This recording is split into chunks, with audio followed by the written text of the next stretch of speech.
When I was younger, I believed life was a smooth river that would always carry me forward without effort. My mother owned 3 busy cafes in the center of the city, and her success felt like an endless fountain. I slept until the sun was high, scrolled through social media pictures of beaches and fashion, and bought anything that sparkled behind a glass window. If friends wanted a weekend trip, I booked the tickets and mother swiped her card. They warned me to save, to learn, to think ahead, but I laughed and ordered another slice of cake. I never asked where the money came from or how early she woke to roast beans and balance books. I cared only for the thrill of today. One gray Tuesday in early spring, she called me into the kitchen. The rain tapped softly on the window and the smell of fresh bread drifted from the oven. Her voice was calm yet firm as she placed 2 heavy envelopes on the table. The first held monthly sales charts. The arrows pointed down. The second held unpaid bills, rent, power, suppliers, and each page carried a red past due stamp. "Profits drop, costs rise," she said. "If we do nothing, we may close." My stomach twisted. "We're still fine, right?" I whispered. She shook her head. "Fine is not forever, and easy is never guaranteed." That night I barely slept. The rain kept falling, and each drop sounded like a ticking clock. For the first time, I wondered what tomorrow might hold if the fountain ran dry. At 5:30 the next morning, Mother shook my shoulder. "Up," she said. Her apron was already dusted with flour. She handed me a spare apron and a bus pass. "Cafe 3, opening shift, minimum wage." My eyes widened. "Me behind the counter." "Yes," she replied. "If you want lattes, learn to make them." The streetlights were still glowing when I reached the cafe. Steam hissed, grinders roared, and orders piled like mountains. My first cappuccino overflowed onto the saucer. The second tasted like burned almonds. The third cup went to the wrong customer. By noon, my feet felt made of iron and my uniform smelled of coffee grounds, but I moved because everyone else moved. The head barista teased me kindly, "Speed will grow," while sliding a fresh shot of espresso under my nose. I had never noticed workers like him before. Now I felt small standing beside him. Day after day, I returned before dawn. I learned to read tiny handwriting on floppy order tickets, to greet each stranger by name, and to count coins in the till without losing a cent. The dishwasher taught me the rhythm of clattering mugs. The baker taught me patience with dough that must rise at its own pace, and the delivery driver taught me how much labor hides behind a single paper cup.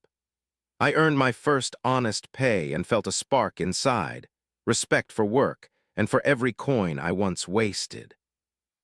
2 months passed.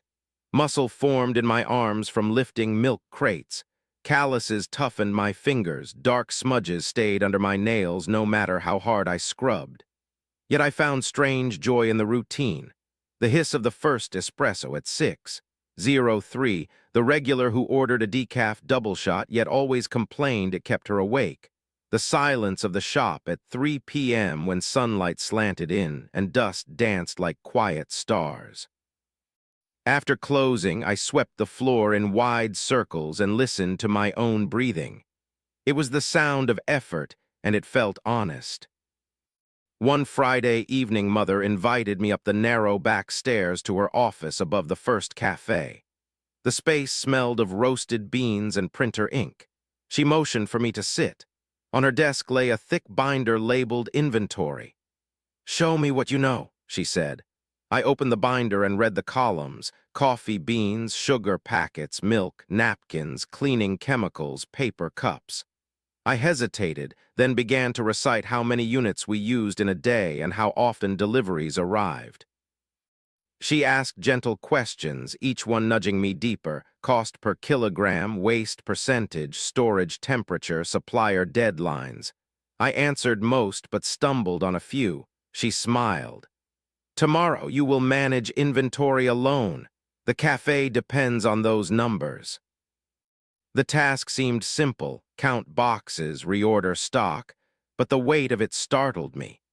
If I miscounted beans, morning coffee would run dry. If I forgot lids, customers would spill hot drinks and never return. I stayed late that night, studying invoices and checking labels in the storeroom. The bags of Colombian beans felt like gold bricks. The stacks of lids looked like shields guarding the kingdom. Weeks rolled on. Sunrise found me in the storeroom with a clipboard tracking every scoop. I learned that one bag of beans brewed about 90 cups and weighed exactly 1.01 kilograms after a humid night. I learned that milk spoils faster on the top shelf where warm air rises. I learned that suppliers answer calls quicker at 6 a.m. before their trucks depart. Each discovery chipped away at my old arrogance and built something steadier: competence. The cafes stayed afloat, but storm clouds gathered. A new franchise opened 2 blocks away with neon lights and half-priced drinks. Their digital screens flickered all night, luring crowds. Our sales slid again. Mother held emergency meetings with managers, baristas, bakers. She asked for ideas, loyalty cards, live music, fresh pastry flavors. The staff buzzed with energy, yet anxiety played under every word. One evening, I watched her rub her temples, eyes red from lack of sleep. In that moment, I saw not a fountain, but a tired woman carrying 3 cafes on her shoulders. That night I lay awake, heart thumping. I thought about the loyalty cards we handed out, the songs we played on Friday nights, the cinnamon buns smelling of home. And I thought about numbers, the spreadsheet I updated every dawn. An idea flickered. What if we trimmed waste instead of chasing discounts? What if efficiency became our advantage? At sunrise, I gathered the inventory binders from all 3 cafes and spread them on the storeroom floor. I highlighted waste percentages in yellow, delivery fees in orange, and expiry losses in red. The colors glowed like warning lights. Across the 3 shops, we lost more to spoilage and express delivery fees than the new competitor's entire discount budget. I felt both dread and excitement. I spent the day visiting each branch, clipboard in hand, timing how long milk sat on counters during rush hour, noting how many pastries went unsold after 4 p.m., marking crates delivered half-empty because we guessed instead of measured. Baristas answered my questions with raised eyebrows. The baker laughed, "Look at you, little manager." But they answered honestly. At night, I typed a report 12 pages long with charts printed on cheap white paper. The following morning, I knocked on Mother's office door. My hands shook, yet I spoke firmly. "We can save 12% on costs in 4 weeks, I said. She arched an eyebrow. I laid out the plan: smaller pastry batches baked twice a day so leftovers shrink. Milk delivered every other day instead of daily. Bean storage rotated by date so the oldest roast is used first. And finally, a shared delivery schedule among the cafes to cut duplicate trips." She read the report line by line, silence stretched. Then she looked up, eyes bright. "Implement it," she said. I blinked. "All of it?" "All," she repeated. "I will inform the managers that you will lead the waste reduction team." I wanted to cheer, yet fear pressed on my chest. I was 19 and still learning to steam milk without scalding it. Could I lead people twice my age? But a deeper voice inside whispered, "You must try. The cafes need it." The next days were a blur. I held short meetings in back rooms smelling of bleach and coffee. I drew simple charts on whiteboards: today, tomorrow, target. We weighed leftover pastries at closing, wrote numbers in fat marker pens, and celebrated each kilogram we cut. I asked drivers to sign new schedules. I called suppliers to negotiate bundle prices, my voice quivering yet determined. Some workers resisted change. We've always done it this way. But most joined once they saw waste graphs shrink like ice in the sun. Small victories bred trust. 4 weeks later, Mother gathered the staff in Cafe One after closing. The air smelled of vanilla and sweat. She held up 2 sheets, last month's cost chart and today's. The gap between bars was a canyon. We had saved 13%, 1% above the target. The room exploded into applause. Pastries appeared from nowhere. Someone cranked music. A dishwasher danced with a barista, both still wearing aprons splattered with foam.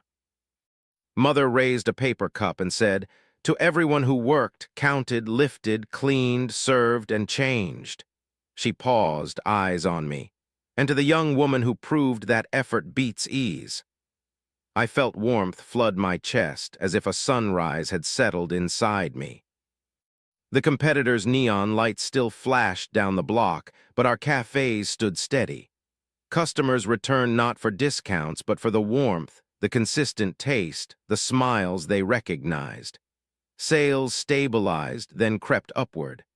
The balance between effort and reward became clear, like a well-poured espresso with tiger-striped crema.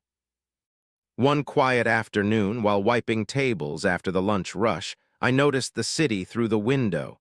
Delivery bikes weaving like fish, office workers clutching paper cups, street sweepers guiding fallen leaves. Every person, every motion felt connected by unseen threads of work. I realized I was part of that vast loom, and the pattern we wove together was called society. Months turned into a year. My job evolved from inventory clerk to assistant manager. I learned about marketing budgets, payroll tax, health inspections, and the art of telling a nervous trainee, "You'll get faster, just breathe." I made mistakes, double-ordered sugar, and clogged a grinder with flavored beans, but I fixed them before they grew. I discovered that leadership is not barking orders. It is lifting with others until the load feels light. On my 20th birthday, Mother invited me to dinner in a small restaurant lit by flickering candles. After dessert, she slid a slim envelope across the table. Inside was a single sheet, a partnership agreement granting me 10% of Café 3. My eyes blurred. "I'm not ready," I whispered. She smiled. "You earned this long before you believed you could. Ownership is not a gift, it is a mirror. It shows you who you have become." I walked home beneath a sky salted with stars, the city humming softly around me. I remembered the day I complained about standing too long, the night I cried over spoiled milk, the morning I negotiated delivery fees with a voice that cracked. I realized each small struggle had carved new space in me for responsibility, like roots seeking water in hard soil. Looking back now, I smile at the girl who thought money appeared by magic. Life is not endless holidays and shiny shoes. It is waking before sunrise, burning a croissant, trying again, and finally serving the perfect cup to a grateful customer. Easy was never the river, effort was. Now I know the current and can swim with it. I am ready for tomorrow, not because my mother owns cafes, but because I have learned how to earn, to manage, and to build. And that, I have discovered, is the true smooth river that carries a person forward. One stroke, one cup, one honest day at a time.